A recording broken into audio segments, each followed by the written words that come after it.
Novel ਰੂਪਧਾਰਾ ਕਾਂਡ ਚੌਥਾ। ਰੂਪ ਨੂੰ 6 ਮਹੀਨੇ ਨਵੇਂ ਮਾਹੌਲ ਵਿੱਚ ਚਾਵਾਂ ਮਲਹਾਰਾਂ ਨਾਲ ਲੰਘ ਗਏ। ਘਰ ਦੇ ਜੀਆਂ ਉਸ ਨੂੰ ਹੱਥਾਂ ਤੇ ਚੁੱਕ ਲਿਆ। ਉਸ ਦਾ ਮਸ਼ੀਨ ਤੇ ਕੱਪੜੇ ਸਿਉਣਾ, ਉਣ ਕੇ ਸਵੈਟਰ ਗਲ ਪਾਉਣਾ, ਘਰ ਨੂੰ ਝਾੜਨਾ ਸੰਵਾਰਨਾ, ਰਸੋਈ ਕਰਨਾ ਤੇ ਹਰ ਕਿਸੇ ਦੇ ਕੰਮ ਆਉਣਾ ਜੀ ਨੂੰ ਮੋਹ ਗਿਆ। ਸੱਸ ਸਹੁਰੇ ਦੀ ਵੱਡੇ ਜਾਣ ਕੇ ਉਸ ਖਾਸ ਤੌਰ ਤੇ ਤਨ ਮਨ ਨਾਲ ਸੇਵਾ ਕੀਤੀ। ਦੁੱਲਾ ਸਿੰਘ ਬਹੂ ਦੀਆਂ ਸਿਫਤਾਂ ਕਰਦਾ ਨਹੀਂ ਥੱਕਦਾ ਸੀ। ਸਹੁਰੇ ਨੂੰ ਰੂਪ ਦੀਆਂ ਸਿਫਤਾਂ ਕਰਦਿਆਂ ਸੁਣ ਕੇ ਤੇਜੋ ਬੁੱਲ ਟੁੱਕ ਕੇ ਹੱਸ ਪੈਂਦੀ। ਰੂਪ ਨਵੇਂ ਘਰ ਆ ਕੇ ਤੇ ਨਵੇਂ ਜੀਆਂ ਨਾਲ ਮਿਲਵਰਤਨ ਪਾ ਕੇ ਨਵਾਂ ਤਜਰਬਾ ਲੈਣਾ ਕੁਦਰਤੀ ਸੀ। ਸਹੁਰਿਆਂ ਬਾਰੇ ਉਸ ਦਾ ਸਾਰਾ ਡਰ ਲੈ ਚੁੱਕਾ ਸੀ। ਉਸ ਇੱਕ ਜੀਅ ਨੂੰ ਜਾਣਨ ਤੇ ਸਮਝਣ ਦਾ ਯਤਨ ਕੀਤਾ। ਉਹ ਹਰ ਤਰ੍ਹਾਂ ਦੀ ਅਵੱਗਿਆ ਤੋਂ ਡਰਦੀ ਸੀ। ਉਹ ਇਸ ਪ੍ਰਸ਼ੰਸਾ ਦੇ ਸਵਰਗ ਨੂੰ ਹਮੇਸ਼ਾ ਲਈ ਜੰਜੀਰ ਪਾ ਲੈਣਾ ਚਾਹੁੰਦੀ ਸੀ ਜਿਹੜਾ ਉਸ ਨੂੰ ਮਸੀਂ ਮਿਲਿਆ ਸੀ। ਮਿਹਨਤ ਸਵਰਗ ਪੈਦਾ ਕਰਦੀ ਹੈ ਤੇ ਮਿਹਨਤ ਦੀ ਪ੍ਰਸ਼ੰਸਾ ਉਸ ਵਿੱਚ ਕਲਾ ਨਕਸ਼ਾਂ ਨੂੰ ਉਘਾੜਦੀ ਹੈ। ਤੇਜੋ ਆਪਣੇ ਨਾਮ ਮੁਤਾਬਕ ਲੋੜ ਤੋਂ ਵੱਧ ਹੀ ਚਲਾਕ ਸੀ। ਉਹ ਉਸ ਦੇ ਕੰਮਾਂ 'ਚ ਨੁਕਸ ਤਾਂ ਕੱਢਦੀ, ਪਰ ਪ੍ਰਸ਼ੰਸਾ ਕਰਕੇ ਸਾਹਮਣੇ ਦੀ ਥਾਂ ਵੱਖੀ ਪਰਨਿਓਂ ਪੈਣਾ ਉਸ ਦਾ ਆਪਣੀ ਤਰ੍ਹਾਂ ਦਾ ਕਰਤੱਵ ਸੀ। ਪਹਿਲੇ 3-4 ਮਹੀਨਿਆਂ ਵਿੱਚ ਹੀ ਰੂਪ ਨੇ ਜਾਣ ਲਿਆ ਤੇਜੋ ਦੇ ਵਢਵੀਆਂ ਕਰਨ ਦਾ ਮਤਲਬ ਸਾੜੇ ਤੋਂ ਬਿਨਾਂ ਕੋਈ ਨਹੀਂ। ਉਹ ਰੂਪ ਦਾ ਉਕਰਮਾਨ ਸਹਾਰ ਨਹੀਂ ਸਕੀ ਸੀ। ਰੂਪ ਨੇ ਨਫ਼ਰਤ ਕਰਨ ਦੀ ਥਾਂ ਸੁਗੜਪਣ ਨਾਲ ਪਛਾੜਨਾ ਚੰਗਾ ਸਮਝਿਆ। ਅੱਗੇ ਘਰ ਵਿੱਚ ਤੇਜੋ ਦੀ ਮੰਨੀ ਦੀ ਸੀ, ਹੁਣ ਉਸ ਨੂੰ ਪਾਸਾ ਪਰਤਦਾ ਪ੍ਰਤੀਤ ਹੋ ਰਿਹਾ ਸੀ। ਭਾਵੇਂ ਸਾੜਾ ਸੂਖਮ ਤੌਰ ਤੇ ਰੂਪ ਵਿੱਚ ਵੀ ਜਾਗ ਪਿਆ, ਪਰ ਮੁੱਢਲੀ ਸੰਜੀਦਗੀ ਨੇ ਉਸ ਨੂੰ ਹੋਛੀ ਪੈਣੋਂ ਬਚਾਈ ਰੱਖਿਆ। ਤੇਜੋ ਦੇ ਘਰ ਵਾਲਾ ਰਤਨ ਸਿੰਘ ਬਹੁਤਾ ਚਤਰ ਆਦਮੀ ਨਹੀਂ ਸੀ। ਉਹ ਆਪਣੀ ਮਾਂ ਵਾਂਗ ਸਿੱਧੇ ਸਾਦੇ ਸੁਭਾਅ ਦਾ ਕਮਾਊ ਗੱਭਰੂ ਸੀ, ਜਿਸ ਦੇ ਮੋਢਿਆਂ ਉੱਤੇ 2 ਹਲ ਦੀ ਵਾਹੀ ਦਾ ਭਾਰ ਸੀ। ਖੇਤੋਂ ਆ ਕੇ ਬਹੁਤਾ ਸਮਾਂ ਉਹ ਹਵੇਲੀ ਗੁਜ਼ਾਰਦਾ, ਜਿਨ੍ਹਾਂ ਢੱਗਿਆਂ ਨੂੰ ਸਾਰੀ ਦਿਹਾੜੀ ਪ੍ਰਾਣੀ ਦੇ ਜ਼ੋਰ ਵਾਹੁੰਦਾ। ਉਹਨਾਂ ਨੂੰ ਦਾਣੇ ਚਾਰੇ ਦਾ ਰਜਾਉਣਾ ਵੀ ਆਪਣਾ ਫਰਜ਼ ਸਮਝਦਾ। ਉਹ ਵਾਹ ਕੇ ਪਸ਼ੂਆਂ ਨੂੰ ਕਦੇ ਸੀਰੀ ਗੋਚਰਾ ਨਹੀਂ ਛੱਡਿਆ ਸੀ। ਸੁਹਾਗੇ ਤੇ ਚੜ੍ਹ ਕੇ ਲੰਮੀ ਹੇਕ ਦਾ ਗੀਤ ਉਸ ਦਾ ਮਨਪਸੰਦ ਸਵਰਗ ਸੀ। ਸੀਰੀ ਦੀ ਵਹੁਟੀ ਭਾਗੋ ਨਾਲ ਕੀਤੇ ਮਖੌਲ ਉਸ ਦਾ ਸਾਰਾ ਕਿਵਾ ਲਾ ਦਿੰਦਾ ਸੀ। ਰੂਪ ਨੂੰ ਉਸ ਘਰ ਵਿੱਚ ਆਪਣੀ ਸੱਸ ਇੱਕ ਦਰਵੇਸ਼ ਜੀ ਜਾਪਿਆ ਸੀ। ਉਸ ਦੇ ਸਾਰੇ ਜੀਅ ਘੱਟ ਪਰਵਾਹ ਕਰਦੇ ਸਨ। ਲੰਮੀ ਬਿਮਾਰੀ ਨਾਲ ਉਸ ਦੇ ਜੋੜ ਚੋਂ ਪੀੜਾਂ ਉੱਠ ਖਲੋਤੀਆਂ ਸਨ।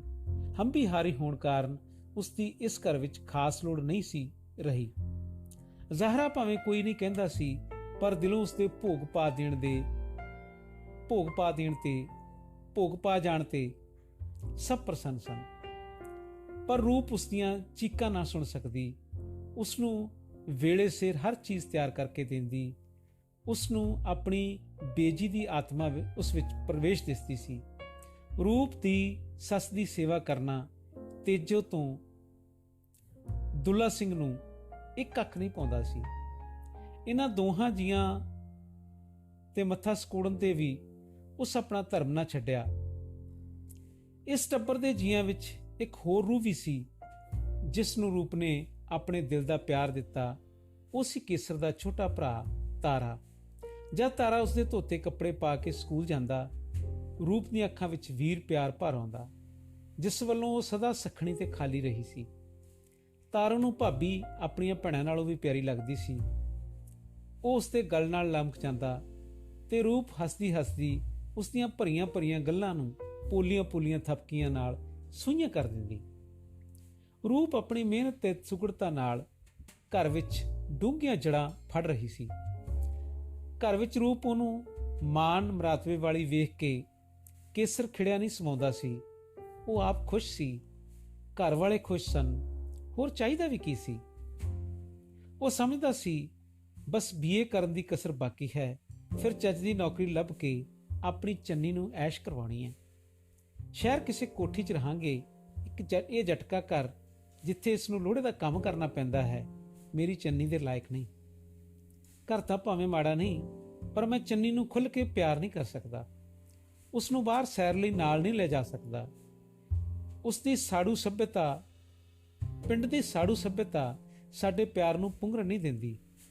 ਰੂਪ ਦੇ ਪਿਆਰ ਨੇ ਕੇਸਰ ਦੇ ਦਿਲ, ਜ਼ਿੰਦਗੀ ਦੀ ਆਵਸ਼ਕਤਾ ਤੇ ਉਸਦੇ ਮਾਦੀ ਉਸ ਨੂੰ ਉਬਾਲਾ ਦੇ ਦਿੱਤਾ ਸੀ। ਸਵੇਰੇ ਉਹ ਸਾਈਕਲ ਤੇ ਕਾਲਜ ਜਾਂਦਾ ਤੇ ਰਾਹ ਵਿੱਚ 1 ਮਿੰਟ ਰੁਕੇ ਬਿਨਾਂ ਸਿੱਧਾ ਘਰ ਪਹੁੰਚ ਕੇ ਰੂਹ ਰਾਣੀ ਦੇ ਦਰਸ਼ਨ ਆ ਕਰਦਾ। ਸਾਥੀ ਹਾਕੀ ਖੇਡਣ ਲਈ ਅਟਕਾਉਣਾ ਲੋੜਦੇ, ਪਰ ਉਹ ਜਵਾਬ ਦਿੱਤੇ ਬਿਨਾਂ ਪੈਡਲ ਦੇ ਭਾਰ ਪਾ ਦਿੰਦਾ। ਕਾਲਜ ਦੇ ਸਾਥੀ ਟਕੋਰਾ ਮਾਰਦੇ, ਉਹ ਮੁਸਕਰਾ ਕੇ ਮਸੈਲਾ ਹੋ ਰਹਿੰਦਾ। ਇੱਕ ਦਿਨ ਦੋਸਤਾਂ ਤੋਂ ਖੜਾ ਛੁਡਾ ਕੇ ਉਹ ਸਾਈਕਲ ਤੇ ਚੜ੍ਹਿਆ ਹੀ ਸੀ ਕਿ ਉਸਦੇ ਯਾਰ ਇੰਦਰਜੀਤ ਨੇ ਹੌਂਕਾ ਲੈ ਕੇ ਉਸਨੂੰ ਸੁਣਾਇਆ, ਉਹ ਯਾਰ ਭਾਬੀ ਕਾਹਦੀ ਏ, ਬਸ ਪੱਟ ਦਾ ਲੱਛਾ ਹੀ ਏ, ਮੁੰਡਾ ਕਿਵੇਂ ਨਾ ਮਰੇ। ਕੇਸਰ ਇਹ ਗੱਲ ਸਾਰੇ ਰਾਹ ਯਾਦ ਕਰਕੇ ਹੱਸਦਾ ਆਇਆ ਸੀ। ਘਰ ਆ ਕੇ ਸਾਈਕਲ ਤੋਂ ਉਤਰਦਿਆਂ ਰੂਪ ਨੂੰ ਦੇਖ ਕੇ ਉਸਦਾ ਫਿਰ ਹਾਸਾ ਨਿਕਲ ਗਿਆ। ਤੇਜੋ ਵਿੱਚੇ ਵਿੱਚ ਕੁੜ ਗਈ। ਰੂਪ ਨੇ ਸਾਈਕਲ ਫੜਦਿਆਂ ਪੁੱਛਿਆ, ਕੀ ਗੱਲ ਹੈ, ਹੱਸਦੇ ਹੋ? ਸਤਿ ਸ੍ਰੀ ਅਕਾਲ। ਆਹੋ ਫਿਰ ਦੱਸਾਂਗਾ। ਉਹ ਕਿਤਾਬਾਂ ਫੜੀ ਚੁਬਾਰੇ ਚੜ੍ਹ ਗਿਆ। ਰੂਪ ਨੇ ਸਾਈਕਲ ਸਵਾਦ ਦੀ ਕੰਧ ਨਾਲ ਲਾ ਦਿੱਤਾ ਤੇ ਫਿਰ ਕੇਸਰ ਲਈ ਦੁੱਧ ਕੱਢਣ ਲੱਗ ਗਈ। ਤੇਜੋ ਨੂੰ ਇਸ ਗੱਲ ਦਾ ਬੜਾ ਦੁੱਖ ਸੀ ਕਿ ਚੁੰਦੀ ਤੇ ਵਧਾਉਂਦੀ ਮੈਂ ਰਹਿ ਜਾਨੀ ਆ ਤੇ ਪੀਣ ਵਾਲੀ ਰੰਨ ਖਸਮ ਇਹ ਅੱਗੇ ਹੋ ਜਾਂਦੇ ਨੇ, ਪਰ ਮੂੰਹੋਂ ਕਦੇ ਕੁਝ ਨਾ ਆਖ ਸਕੀ। ਰੂਪ ਨੂੰ ਮੈਂ ਦੀ ਧਾਰ ਕੱਢਣੀ ਨਹੀਂ ਆਉਂਦੀ ਸੀ। ਪੇਕੀ ਲਵੇਰਾ ਨਾ ਰੱਖਣ ਕਰਕੇ ਉਹ ਸਿੱਖ ਨਹੀਂ ਸਕੀ ਸੀ। ਹੁਣ ਉਹ ਧਾਰ ਸਿੱਖਣ ਲਈ ਔਲਦੀ, ਪਰ ਤੇਜੋ ਉਸ ਨੂੰ ਟਰਕਾ ਛੱਡਦੀ ਸੀ। ਜਦ ਰੂਪ ਦੁੱਧ ਵਾਲੀ ਗੜਵੀ ਲੈ ਕੇ ਚੁਬਾਰੇ ਚੜੀ, ਕੇਸਰ ਉਸ ਨੂੰ ਦੇਖ ਕੇ ਹੱਸੇ ਬਿਨਾਂ ਫੇਰ ਨਾ ਰਹਿ ਸਕਿਆ। ਰੂਪ ਨੂੰ ਵੀ ਹਾਸਾ ਆ ਗਿਆ। ਕੀ ਗੱਲ ਏ, ਅੱਜ ਹਾਸਾ ਨਹੀਂ ਮੈਂ ਆਉਂਦਾ? ਅੱਗੇ ਤਾਂ ਗਲੀ ਮਹੱਲੇ ਵਿੱਚ ਬਦਨਾਮ ਸੀ, ਹੁਣ ਤਾਂ ਕਾਲਜ ਦੇ ਯਾਰਾਂ 'ਚ ਵੀ ਤੂੰ ਪੂਹ ਪਾਰਿਆ ਮਚਾ ਦਿੱਤੀ ਏ। ਕੇਸਰ ਨੇ ਮੋਢਿਆਂ ਨੂੰ ਸਕੋੜ ਕੇ ਢਿੱਲਿਆਂ ਛੱਡ ਦਿੱਤਾ। ਕੀ ਇਹਦੇ ਤੇਰੇ ਯਾਰ? ਰੂਪ ਨੇ ਗੜਵੀ ਗਲਾਸ ਮੇਜ਼ ਤੇ ਰੱਖ ਦਿੱਤੇ। ਆਖਣਾ ਕੀ ਏ, ਬਸ ਖੋਣ ਨੂੰ ਤਿਆਰ ਏ। ਕੇਸਰ ਨੇ ਉਸ ਨੂੰ ਡੋਲਿਆਂ ਤੋਂ ਫੜ ਲਿਆ। ਸੱਚਮੁੱਚ ਉਹ ਯਾਰਾਂ ਮੂੰਹੋਂ ਰੂਪ ਦੀ ਸਿਫਤ ਸੁਣ ਕੇ ਪਾਗਲ ਤੋਂ ਜਨੂਨੀ ਹੁੰਦਾ ਜਾ ਰਿਹਾ ਸੀ। ਉਸ ਨੈਣਾ 'ਚ ਝਾਤੀ ਪਾਉਂਦਿਆਂ ਆਖਿਆ, ਚੰਨੀਏ ਤੈਨੂੰ ਕਿੱਥੇ ਲੈ ਚੱਲਾਂ? ਉਸ ਰੂਪ ਨੂੰ ਬਾਹਾਂ 'ਤੇ ਚਾ ਲਿਆ। ਇਸ ਤਰ੍ਹਾਂ ਆਸਮਾਨ ਚੜ ਜਾਵਾਂ ਕਿ ਧਰਤੀ ਵਿੱਚ ਹੀ ਧਸ ਜਾਵਾਂ। ਚੰਨਿਆ ਹੋਰ ਕਿਤੇ ਨਹੀਂ ਜਾਣਾ, ਇਹੀ ਧਰਤੀ ਕਰਮਾਂ ਵਾਲੀ ਏ ਜਿਸ ਤੈਨੂੰ ਦਿੱਤਾ, ਤੇਰਾ ਐਨਾ ਮਿੱਠਾ ਪਿਆਰ ਦਿੱਤਾ। ਰੂਪ ਨੇ ਦੋਹਾਂ ਹੱਥਾਂ ਵਿੱਚ ਕੇਸਰ ਦਾ ਮੂੰਹ ਘੁੱਟ ਲਿਆ। ਕੇਸਰ ਨੇ ਆਪਣੀ ਰੂਪ ਨੂੰ ਘੁੱਟ ਕੇ ਸਿੱਥਲ ਕਰ ਦਿੱਤਾ ਤੇ ਬਾਹਾਂ ਢਿੱਲੀਆਂ ਕਰਦਿਆਂ ਬੋਲਿਆ, ਮੈਂ ਤਾਂ ਕਦੇ ਸੁਪਨੇ 'ਚ ਵੀ ਨਹੀਂ ਸੋਚਿਆ ਸੀ ਜ਼ਿੰਦਗੀ 'ਚ ਇੰਨਾ ਪਿਆਰ ਮਿਲੇਗਾ ਕਿ ਸਾਂਭਿਆ ਹੀ ਨਹੀਂ ਜਾਵੇਗਾ। ਅੱਛਾ ਸਰਦਾਰ ਜੀ, ਇਸ ਪਿਆਰ ਨੇ ਕਿਧਰੇ ਨਹੀਂ ਜਾਣਾ। ਰੂਪ ਨੇ ਸੰਜੀਦਾ ਬਣਨ ਦੇ ਯਤਨ ਨਾਲ ਆਖਿਆ, ਥੋੜਾ ਪੜ੍ਹਾਈ ਵੱਲ ਵੀ ਧਿਆਨ ਕਰੋ, ਹੋਰ ਨਾ ਚੌੜ ਚਾਨਣ ਹੋ ਜਾਵੇ, ਸਾਰਿਆਂ ਭਾਂਡਾ ਮੇਰੇ ਸਿਰ ਭੰਨਣਾ ਏ। ਇਹ ਤਾਂ ਇੱਕ ਦਿਨ ਭੱਜ ਕੇ ਰਹੇਗਾ। ਕੇਸਰ ਸਿਰ ਹਿਲਾ ਕੇ ਮਿੰਨਿਆ ਮੁਸਕਰਾ ਪਿਆ। ਬਾਬਾ ਮਿਹਰ ਕਰੇ ਮੈਂ ਨਹੀਂ ਤੁਹਾਡੇ ਕੋਲ ਆਇਆ ਕਰਨਾ। ਚੰਗਾ ਯਾਰ, ਲੰਮੀਆਂ ਤਾਣ ਕੇ ਸਵਿਆਂ ਕਰਨਗੇ। ਅੱਗੇ ਤਾਂ ਲੈਂਪ ਬਾਲ ਕੇ ਬਹਾ ਹੀ ਦਿੰਦੀ ਸੀ। ਪੜ੍ਹਨਾ ਬੁਰਾ ਲੱਗਦਾ ਏ? ਰੂਪ ਦੀ ਜਿਲਦ ਵਿੱਚ ਮਿੱਠਾ ਜਿਹਾ ਗੁੱਸਾ ਸੀ। ਤੇਰੇ ਨਾਲ ਹੀ ਪੜ੍ਹਾਈ ਹੈ, ਤੇਰੇ ਨਾਲ ਹੀ ਦਿਮਾਗ। ਤੂੰ ਕਰਾਏਂਗੀ ਤਾਂ BA ਕਰ ਲਵਾਂਗਾ, ਨਹੀਂ ਤਾਂ ਵੰਝਲੀਆਂ ਠੱਪੀਆਂ ਪਈਆਂ ਨੇ। ਅੱਛਾ ਸਰਦਾਰ ਜੀ, ਮੈਂ ਆ ਜਾਵਾਂਗੀ, ਤੁਸੀਂ ਕਿਸੇ ਤਰ੍ਹਾਂ ਪੜ੍ਹੋ ਸਹੀ। ਰੂਪ ਨੇ ਆਪਣੀ ਅੰਤਰੀਵ ਖੁਸ਼ੀ ਨੂੰ ਹਾਰੂ ਸ਼ਬਦਾਂ ਵਿੱਚ ਲੁਕਾ ਲਿਆ। ਹੁਣ ਤੜਕਿਓਂ ਚਾਹ ਦਾ ਪਿਆਲਾ ਵੀ ਮਿਲ ਜਾਇਆ ਕਰੇ ਤਾਂ ਬੜੀ ਮਿਹਰਬਾਨੀ ਹੋਵੇਗੀ। ਕੇਸਰ ਸ਼ਰਾਰਤ ਨਾਲ ਮੁਸਕਰਾ ਪਿਆ। ਸਭ ਕੁਝ ਮਿਲੇਗਾ, ਜੇ ਨਹਾਉਣਾ ਚਾਹੋ ਪਾਣੀ ਵੀ ਗਰਮ ਮਿਲੇਗਾ, ਪਰ ਤੁਸੀਂ ਪੜ੍ਹੋ ਸਹੀ। ਰੂਪ ਜੇ ਘਰ ਵਾਲੀ ਮਾਸਟਰ ਵੀ ਹੋਵੇ, ਬੰਦਾ ਯੂਨੀਵਰਸਿਟੀਆਂ ਚੀਰ ਸਕਦਾ ਏ। ਉਹ ਦੁੱਧ ਦਾ ਗਲਾਸ ਮੂੰਹ ਲਾ ਕੇ ਖਤਮ ਕਰ ਦਿੱਤਾ। ਰੂਪ ਨੇ ਬਾਕੀ ਬਚਦਾ ਦੁੱਧ ਵੀ ਗਲਾਸ ਵਿੱਚ ਪਾ ਦਿੱਤਾ। ਕੇਸਰ ਨੇ ਸਿਰ ਫਿਰ ਕੇ ਉਸ ਨੂੰ ਪੀਣ ਲਈ ਇਸ਼ਾਰਾ ਦਿੱਤਾ। ਮੈਂ ਕਿਹੜਾ BA ਕਰਨੀ? ਰੂਪ ਨੇ ਚੋਟ ਮਾਰੀ। ਕਰਨੀ ਨਹੀਂ, ਕਰਵਾਉਣੀ ਤਾਂ ਹੈ। ਕੇਸਰ ਨੇ ਗਲਾਸ ਚੁੱਕ ਕੇ ਰੂਪ ਦੇ ਮੂੰਹ ਨੂੰ ਲਾ ਦਿੱਤਾ। ਰੂਪ ਇਹਨਾਂ ਸਵਰਗੀ ਦਿਨਾਂ 'ਚ ਜੇ ਪੇਕਿਆਂ ਨੂੰ ਭੁੱਲ ਨਹੀਂ ਗਈ ਤਾਂ ਯਾਦ ਜ਼ਰੂਰ ਘੱਟ ਕਰਦੀ ਸੀ। ਕੇਸਰ ਦੇ ਪਿਆਰ ਨੇ ਉਸਦੀਆਂ ਸਾਰੀਆਂ ਯਾਦ ਸ਼ਕਤੀਆਂ ਮੱਲ ਲਈਆਂ ਸਨ। ਦਿਨ ਧੰਦਾ ਕਰਦਿਆਂ ਲੰਘੀ ਜਾ ਰਹੇ ਸਨ। ਗਵਾਂਢਣਾਂ ਆਉਂਦੀਆਂ ਉਸਦੇ ਚੱਜ ਚਾਰ ਦੀ ਸਿਫਤ ਕਰਦੀਆਂ, ਉਸਦੇ ਕੰਨ ਪ੍ਰਸ਼ੰਸਾ ਸੁਣ ਲਈ ਭੁੱਖੇ ਰਹਿੰਦੇ। ਸੱਸ ਉਸਦੀ ਮਾਮੂਲੀ ਸੇਵਾ ਤੇ ਹੀ ਸਦਾ ਸੁਹਾਗਣ ਤੇ ਬੱਚਿਆਂ ਵਾਲੀ ਹੋਣ ਦੀਆਂ ਅਸੀਸਾਂ ਦੇਣੋਂ ਨਾ ਹਟਦੀ। ਤਾਰੇ ਨੂੰ ਪਹਿਨਾਉਣ ਅਤੇ ਖਵਾਉਣ ਦਾ ਉਸਨੂੰ ਇੱਕ ਤਰ੍ਹਾਂ ਇਸ਼ਕ ਹੋ ਗਿਆ ਸੀ। ਇਨ੍ਹਾਂ ਸੰਘਣੇ ਪਿਆਰਾਂ, ਫਰਜ਼ਾਂ ਤੇ ਨਿੱਘੀਆਂ ਸਿਫਤਾਂ ਤੋਂ ਜਦ ਕਦੇ ਉਹ ਅਵੇਸਲੀ ਹੁੰਦੀ, ਉਹ ਬੇਜੀ ਦੀ ਯਾਦ ਵਿੱਚ ਆਦਰ ਤੇ ਸਤਿਕਾਰ ਨਾਲ ਝੁਕ ਜਾਂਦੀ।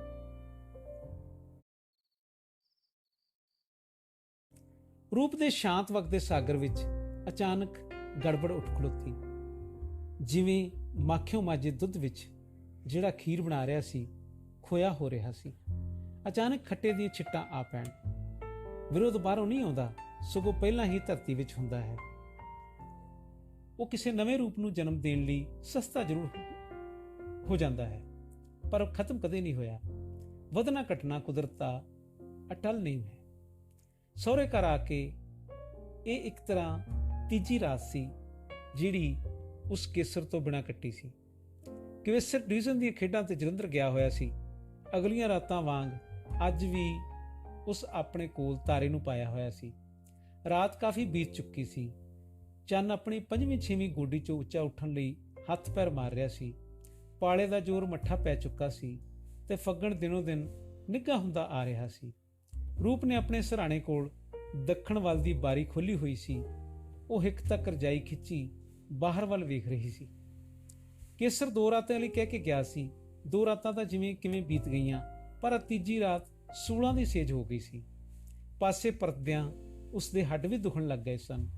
ਨੀਂਦ ਕਿਧਰੇ ਖੰਭ ਲਾ ਗਈ ਸੀ ਤੇ ਇੱਕ ਤੋੜ ਉਸਦਾ ਵਾਲ ਖਿੱਚ ਰਹੀ ਸੀ। ਉਸਨੇ ਇੱਕ ਵਾਰ ਹੀ ਛੱਤ ਉੱਤੇ ਸਾਬਤੇ ਮਰਦ ਦਾ ਖਾਮੋਸ਼ ਝੌਲਾ ਤੱਕਿਆ।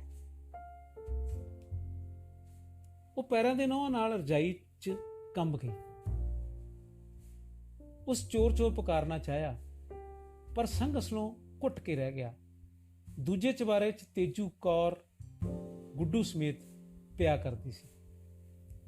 ਗੁੱਡੂ ਸਮੇਤ ਪਿਆ ਕਰਦੀ ਸੀ। ਜੇ ਭਾਈ ਜੀ ਹੁੰਦਾ, ਉਹ ਚੋਰਾਂ ਵਾਂਗ ਕਿਉਂ ਆਉਂਦਾ? ਨਾਲੇ ਇੰਨੀ ਰਾਤ ਗਈ। ਉਸ ਟਾਈਮ ਪੀਸ ਵੱਲ ਨਿਗਾਹ ਮਾਰੀ। 11:30 ਵੱਜ ਰਹੇ ਸਨ। ਪਰਛਾਵਾਂ ਬਿਨਾਂ ਕਿਸੇ ਆਵਾਜ਼ ਦਿੱਤੇ ਚਵਾਰੇ ਦਾ ਬਾਰ ਖੁੱਲ ਕੇ ਅਲੋਪ ਹੋ ਗਿਆ। ਭਾਈ ਜੀ ਹਮੇਸ਼ਾ ਖੰਘ ਕੇ ਆਉਂਦਾ ਏ। ਇਹ ਭਾਈ ਜੀ ਬਿਲਕੁਲ ਨਹੀਂ, ਜ਼ਰੂਰ ਕੋਈ ਚੋਰ ਏ ਜਿਹੜਾ ਤੇਜੂ ਦੀਆਂ ਟੂਮਾਂ ਖਿੱਚਣ ਆਇਆ ਏ। ਹਾਏ ਰੱਬਾ, ਕਿਤੇ ਉਹਦਾ ਗਾਲੀ ਨਾ ਕੁੱਟ ਦੇਵੇ। ਮੈਂ ਤਾਰੇ ਨੂੰ ਜਗਾਵਾਂ। ਚੋਰ ਇੱਧਰ ਵੀ ਆ ਸਕਦਾ ਏ। ਪਰ ਅੰਦਰੋਂ ਕੁੰਡੀ ਚੜੀ ਹੋਈ ਏ। ਉਹ ਉੱਠ ਕੇ ਖਲੋ ਗਈ। ਉਸਦਾ ਆਪਣਾ ਆਪ ਕਮਜ਼ੋਰ ਪੱਤੇ ਵਾਂਗ ਕੰਬੀ ਜਾ ਰਿਹਾ ਸੀ, ਪਰ ਫਿਰ ਵੀ ਉਹ ਕੁਝ ਨਾ ਕੁਝ ਕਰਨ ਲਈ ਤਿਆਰ ਹੋ ਗਈ। ਤਾਰਾ ਨਿਆਣਾ ਏ ਤੇ ਚੋਰ ਰੌਲਾ ਪਾਉਣ ਨਾਲ ਨੱਠ ਜਾਏਗਾ। ਕਿਉਂ ਨਾ ਮੈਂ ਬਾਬਾ ਜੀ ਨੂੰ ਹੇਠੋਂ ਜਗਾ ਲਿਆਵਾਂ। ਉਸ ਪਰਛਾਵੇਂ ਵਾਂਗ ਹੀ ਬਾਰ ਖੋਲਿਆ ਤੇ ਚੁਬਾਰੇ ਦੀ ਕੰਧ ਨਾਲ ਘਸੜਦੀ ਪੌੜੀਆਂ ਵੱਲ ਵੱਧ ਤੁਰੀ। ਡਰ, ਕਾਂਬੇ ਤੇ ਧੜਕਣ ਦੀ ਤੇਜ਼ੀ ਨਾਲ ਉਸਦੀ ਹੋਸ਼ ਮਾਰੀ ਗਈ ਸੀ। ਸਾਰੀਆਂ ਪੌੜੀਆਂ ਮਸੀਓਂ ਬਹਿ ਉਤਰੀ। ਕਾਂਬਾ ਭਾਵੇਂ ਇੱਕ ਪਲ ਨਰਮ ਨਹੀਂ ਹੋਇਆ ਸੀ, ਪਰ ਵਿਹੜੇ ਪੈਰ ਪਾਉਂਦਿਆਂ ਹੀ ਉਸ ਆਪੇ ਨੂੰ ਤਕੜੀ ਮਹਿਸੂਸ ਕੀਤਾ। ਉਸਦਾ ਬਾਬਾ ਜੀ ਸਬਾਤ ਵਿੱਚ ਪਿਆ ਸੀ। ਉਸ ਸਾਹ ਵਾਂਗ ਹੌਲੀ ਪੁਕਾਰਿਆ, ਬਾਬਾ ਜੀ, ਬਾਬਾ ਜੀ, ਚੋਰ, ਬਾਬਾ ਜੀ ਉੱਠੋ ਨਾ, ਆਪਣੇ ਚੁਬਾਰੇ ਚੋਰ। ਪਰ ਜਦ ਕਾਹਲੀ ਨਾਲ ਹੌਸਲਾ ਕਰਕੇ ਉਸ ਮੰਜਾ ਹਿਲਾਇਆ, ਉਹ ਖਾਲੀ ਸੀ।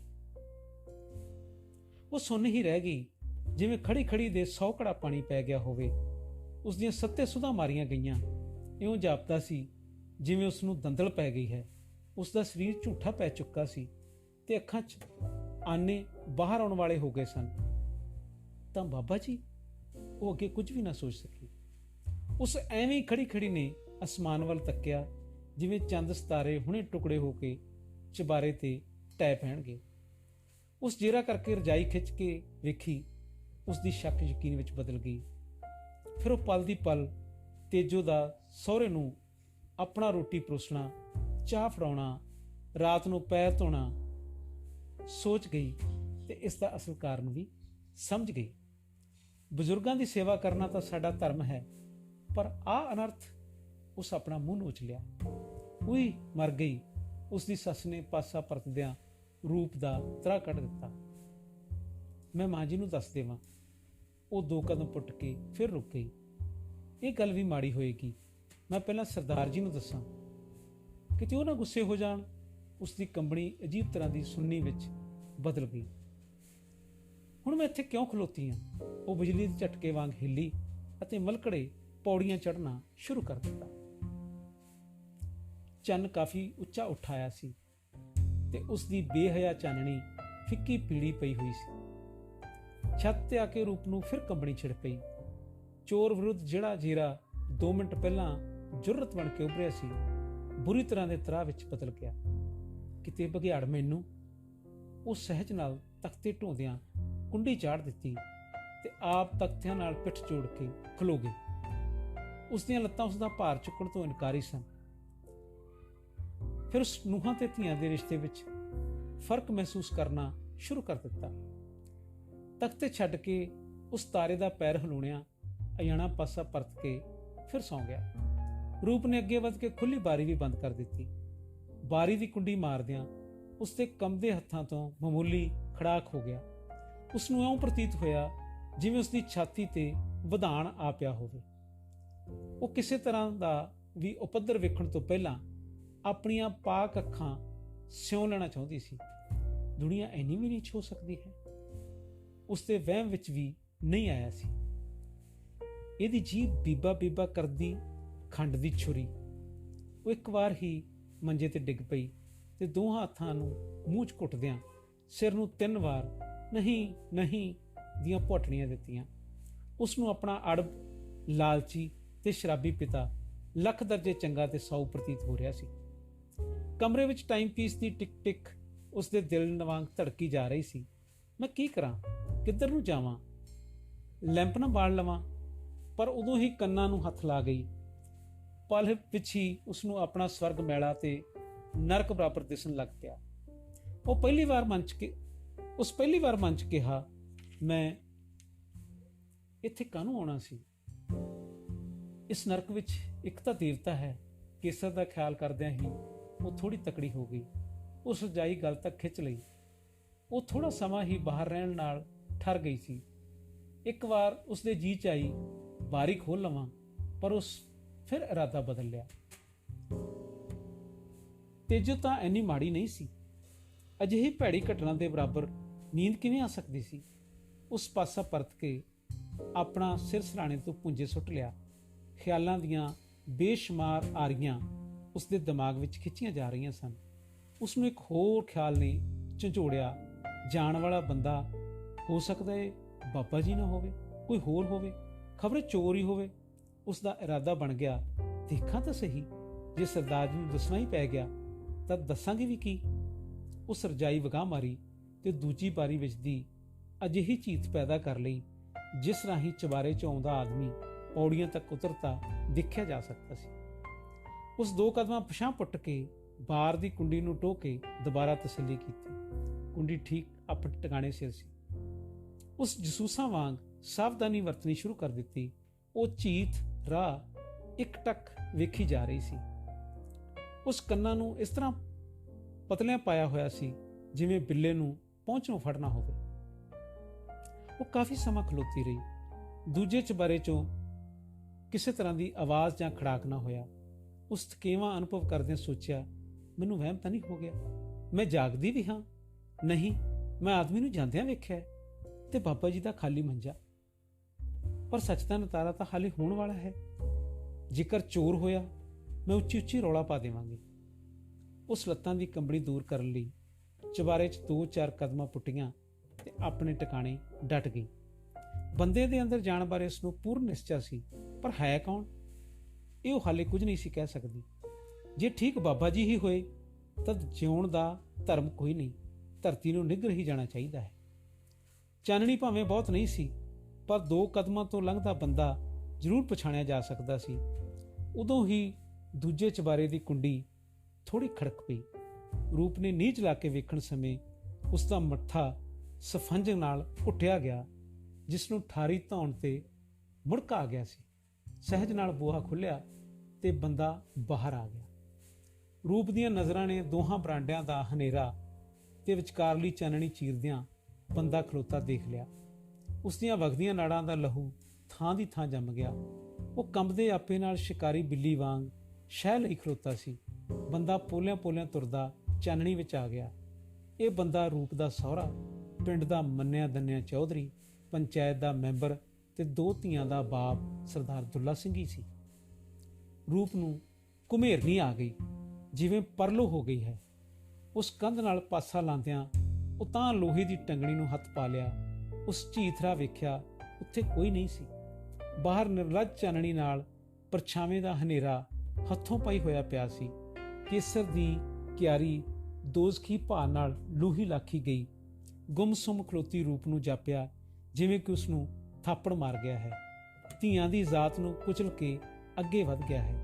ਅੱਖੀਂ ਸਾਹਮਣੇ ਹੋਏ ਅਨਰਥ ਤੇ ਰੂਪ ਨੂੰ ਯਕੀਨ ਨਹੀਂ ਆਉਂਦਾ ਸੀ, ਪਰ ਅਸਲੀਅਤ ਨੇ ਘਟਨਾ ਦਾ ਠੋਸ ਹੱਥ ਬਣ ਕੇ ਸਭਿਅਤਾ ਤੇ ਅਖਲਾਕ ਤੇ ਚਮਕਦੇ ਮੂੰਹ ਤੇ ਕਾਲਖ ਮਲ ਦਿੱਤੀ ਸੀ। ਰੂਪ ਆਪਣੇ ਮੰਜੇ ਤੇ ਆ ਡਿੱਗੀ। ਉਹ ਇਸ ਤਰ੍ਹਾਂ ਸਾਹ-ਸਾਹਤਹੀਣ ਪਈ ਸੀ ਜਿਵੇਂ ਘੜਿਆਂ ਦੇ ਘੜੇ ਉਸ ਚੋਂ ਲਹੂ ਖਿੱਚ ਲਿਆ ਗਿਆ ਸੀ। ਟਾਈਮ ਪੀਸ ਦੀ ਟਕ ਟਕ ਨਾਲ ਰੂਪ ਦੀ ਧੜਕਣ ਨੇ ਉਸ ਦੀ ਰੂਹ ਦਾ ਨਾਸ-ਨਾਸ ਮਾਰ ਸੁੱਟਿਆ।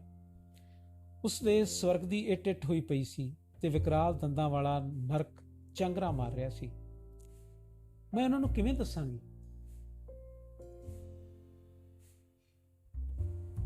ਦੱਸ ਵੀ ਸਕਾਂਗੀ? ਇਹ ਦੁਨੀਆ ਗਰਕ ਕਿਉਂ ਨਹੀਂ ਹੁੰਦੀ?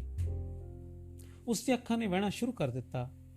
ਉਹ ਹਰਨੋਟੀਆਂ ਜਿਨ੍ਹਾਂ ਨੂੰ ਰੋਣਾ ਭੁੱਲ ਗਿਆ ਸੀ ਤੇ ਹੱਸਣ ਦਾ ਇਸ਼ਕ ਸਾਵਾ ਸੂਹਾ ਕੇਸਰ ਬਣ ਗਿਆ ਸੀ, ਅੱਜ ਫਿਰ ਚੁੱਪਚਾਪ ਪਰਨਾਲਿਆਂ ਵਾਂਗ ਡੁੱਲੀ ਜਾ ਰਹੀਆਂ ਸਨ।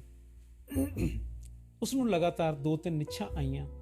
ਅਵਾਰਾ ਖਿਆਲਾਂ ਕਾਰਨ ਉਸ ਦਾ ਸਿਰ ਭਾਰਾ ਹੋ ਗਿਆ ਸੀ ਤੇ ਥੋੜੇ ਚਿਰ ਪਿੱਛੋਂ ਉਸ ਨੂੰ ਉਹ ਨੀਂਦ ਲਈ ਊਂਘ ਪਈ। ਉਹ ਹਾਲੇ ਅੱਧ ਘੰਟਾ ਹੀ ਨਹੀਂ ਸੁੱਤੀ ਸੀ ਕਿ ਭੁਚਾਲ ਦੇ ਝਟਕੇ ਨਾਲ ਕੰਬ ਗਈ। ਉਹ ਇੱਕ ਵਾਰ ਫਿਰ ਝੂਠੀ ਪੈ ਗਈ। ਕਿਸੇ ਪਰਛਾਵੇਂ ਨੇ ਉਸ ਨੂੰ ਗਲੋਂ ਆ ਫੜਿਆ ਸੀ। ਉਸ ਤੋਂ ਬੋਲ ਨਹੀਂ ਹੁੰਦਾ ਸੀ। ਮੂੰਹ ਜ਼ੋਰ ਕਾਂਬੇ ਨਾਲ ਮੰਜਾ ਵੀ ਹਿੱਲੀ ਜਾ ਰਿਹਾ ਸੀ। ਉਸ ਤੋਂ ਬਾਂਹ ਤੱਕ ਨਹੀਂ ਚੁੱਕੀ ਜਾਂਦੀ ਸੀ। ਉਹ ਚਾਹੁੰਦੀ ਸੀ ਤਾਰੇ ਨੂੰ ਜਗਾ ਕੇ ਨਾਲ ਪਾ ਲਵੇ। ਉਸ ਜੇਰਾ ਕਰਕੇ ਵਾਹਿਗੁਰੂ ਸਤਨਾਮ ਆਖਿਆ। ਉਸ ਦੀ ਬੇਜੀ ਨੇ ਦੱਸਿਆ ਸੀ ਇਸ ਤਰ੍ਹਾਂ ਭੂਤ ਨੇੜੇ ਨਹੀਂ ਆਉਂਦੇ। ਉਹ ਵਾਹਿਗੁਰੂ ਵਾਹਿਗੁਰੂ ਆਖਦੀ ਨੇ ਤਾਰੇ ਨੂੰ ਜਗਾ ਲਿਆ। ਮੁੰਡਾ ਨੀਂਦ ਝੋਟਦਾ ਹੀ ਬੋਲਿਆ, ਭਾਬੀ ਕੀ ਹੈ? ਕੁਝ ਨਹੀਂ, ਤੂੰ ਮੇਰੇ ਨਾਲ ਪੈ ਜਾ। ਵਾਹਿਗੁਰੂ। ਉਸ ਦਾ ਹਾਲੇ ਵੀ ਡਰ ਨਹੀਂ ਲੱਥਾ ਸੀ। ਮੁੰਡਾ ਉੱਠ ਕੇ ਪੈ ਗਿਆ। ਉਸ ਨੂੰ ਫਿਰ ਨੀਂਦ ਨੇ ਦਬਾ ਲਿਆ। ਰੂਪ ਨੂੰ ਮਾਮੂਲੀ ਸ਼ਾਂਤੀ ਆ ਗਈ। ਹੁਣ ਉਹ ਕੇਸਰ ਉੱਤੇ ਵਰਨਾ ਸ਼ੁਰੂ ਕਰ ਦਿੱਤਾ। ਉਹ 2 ਰਾਤਾਂ ਕਹਿ ਕੇ ਕਾਹਤੋਂ ਨਾ ਆਏ? ਉਸ ਨੂੰ ਵਰਾਉਣ ਵਾਲਾ ਉੱਥੇ ਕੋਈ ਨਹੀਂ ਸੀ। ਉਸ ਦੀਆਂ ਅੱਖਾਂ ਬਰਸਾਤੀ ਚਸ਼ਮਿਆਂ ਵਾਂਗ ਉਛਲਦੀਆਂ ਹੀ ਰਹੀਆਂ। ਤੜਕਸਾਰ ਉਸ ਨੂੰ ਨੀਂਦ ਦਾ ਝੋਕਾ ਆ ਗਿਆ। ਦੂਜੀ ਵਾਰ ਉਸ ਫਿਰ ਕਿਸੇ ਨੂੰ ਬੂਹਾ ਤੋੜਦਿਆਂ ਸੁਣਿਆ। ਕਾਂਬੇ ਨਾਲ ਉਸ ਦੀ ਹਲਕੀ ਜਿਹੀ ਚੀਕ ਨਿਕਲ ਗਈ। ਉਹ ਵਾਹਿਗੁਰੂ ਆਖਦੀ ਅੱਬੜਵਾ ਉੱਠ ਬੈਠੀ। ਜਿਉਂ ਹੀ ਉਸ ਅੱਖਾਂ ਖੋਲੀਆਂ ਉਸ ਦਾ ਡਰ ਜਾਂਦਾ ਰਿਹਾ।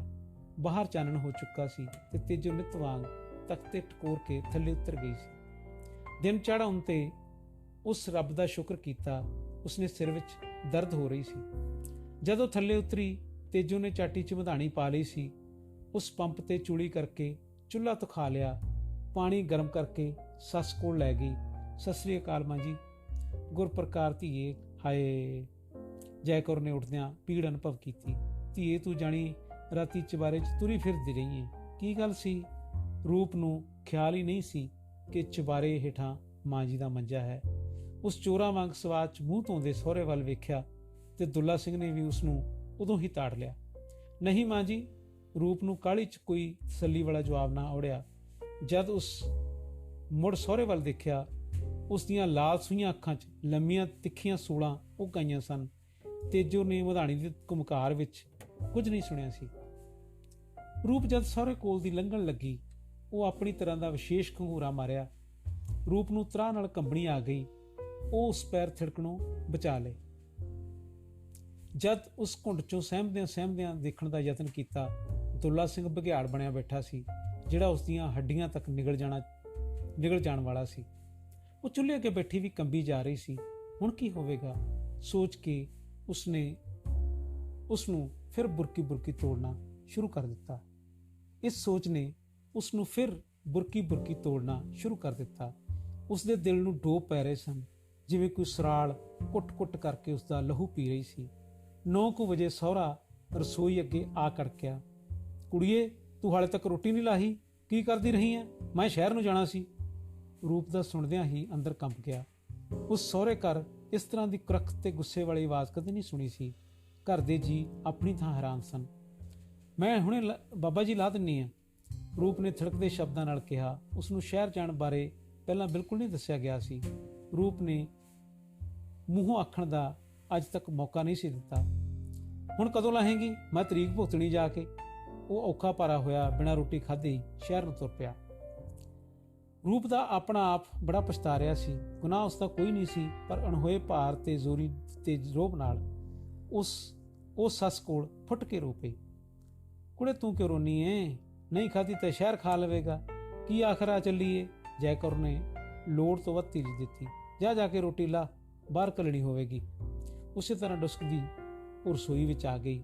ਆਟੇ ਦੀ ਥਾਂ ਉਸ ਨੂੰ ਆਪਣਾ ਆਪ ਛਾਨਣੀ ਚੋਂ ਕਿਰਦਾ ਜਾਪ ਰਿਹਾ ਸੀ। ਉਹ ਸੋਚਦੀ, ਇਹ ਭਾਗਾਂ ਦੀ ਪੁੱਠੀ ਚੱਕਰੀ ਕਿਵੇਂ ਫਿਰ ਗਈ? ਕੇਸਰ ਚੌਥਾ ਦਿਨ ਹੋਣ ਤੇ ਵੀ ਨਹੀਂ ਆਇਆ ਸੀ। ਇਹ ਵੀ ਚੰਗਾ ਹੀ ਹੋਇਆ ਦੁੱਲਾ ਸਿੰਘ ਸ਼ਹਿਰ ਚਲਿਆ ਗਿਆ, ਨਹੀਂ ਤਾਂ ਪਤਾ ਨਹੀਂ ਰੂਪ ਦਾ ਕੀ ਹਾਲ ਹੁੰਦਾ। ਉਸਦੇ ਦਿਲ ਨੂੰ ਡੋਬ ਤੇ ਕੰਬਣੀਆਂ ਹਟੀਆਂ ਨਹੀਂ ਸਨ। ਅੱਜ ਉਸਦੀ ਸੁਰਤ ਮਾਰੀ ਗਈ ਸੀ ਤੇ ਨਿੱਤ ਕੀਤੇ ਜਾਣ ਵਾਲੇ ਕੰਮ ਵਿਸਰ ਜਾਂਦੇ ਸਨ। ਦੁਪਹਿਰ ਹੁੰਦੀ ਨੂੰ ਕੇਸਰ ਵੀ ਆ ਗਿਆ।